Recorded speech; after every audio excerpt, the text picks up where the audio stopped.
Hello traders. இன்னைக்கு இந்த வீடியோவில் ஃபியூச்சர் அண்ட் ஆப்ஷனை பற்றி பார்க்க போகிறோம். நீங்கள் ஃபியூச்சரில் ட்ரேட் பண்ணீங்க அப்படின்னா லார்ஜ் சைஸில் தான் ட்ரேட் பண்ண முடியும். தென் அதுக்கு எக்ஸ்பைரி டேட் இருக்குது.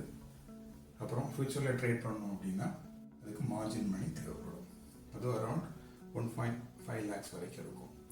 அப்புறம் buyer or seller need to pay the margin money. நான் சொன்னேன் இல்லையா, அதான் மார்ஜின் மணி அரௌண்ட் 1.5 lakhs வரைக்கும் இருக்கும். அதே மாதிரி பையர் அண்ட் செல்லர் ரெண்டு பேருக்குமே வந்துட்டு அன்லிமிட்டெட் ப்ராஃபிட்டும் வரும், அதே மாதிரி அன்லிமிட்டெட் லாஸும் வரும். Then next option. நீங்கள் ஆப்ஷன் பையராக இருந்தீங்கன்னா நீங்கள் ப்ரீமியம் மட்டும் பே பண்ணால் போதும். So buyer pay only the premium, இந்த ஸ்ட்ரைக் ப்ரைஸோட ப்ரீமியம் மட்டும் பே பண்ணால் போதும். செல்லராக இருந்தீங்கன்னா நீங்கள் மார்ஜின் மணி பே பண்ண வேண்டியிருக்கும். So seller have to pay the margin money, same like future. Then பையராக இருந்தீங்கன்னா உங்களுக்கு அன்லிமிட்டெட் ப்ராஃபிட் வரும், the same time limited loss தான் வரும். ஏன் அப்படி சொல்கிறோம் அப்படின்னா வந்துட்டு லிமிட்டெட் லாஸ் ஏன் சொல்கிறோம் அப்படின்னா நம்ம ஒன்லி 5K தான் ப்ரீமியம் பே பண்ணுவோம்.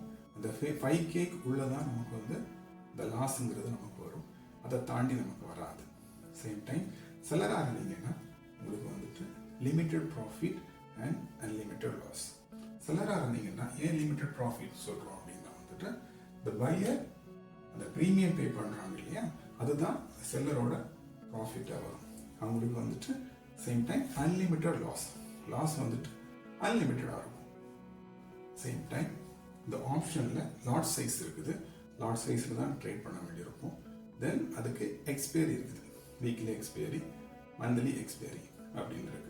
இது நிஃப்டியாக இருக்கலாம், பேங்க் நிஃப்டியாக இருக்கலாம், ஃபின் நிஃப்டியாக இருக்கலாம், இதெல்லாம் நீங்கள் ட்ரேட் பண்ணலாம். இதுதான் ஃபீச்சர் அண்ட் ஆப்ஷனை பொறுத்தளவில். தேங்க்யூ.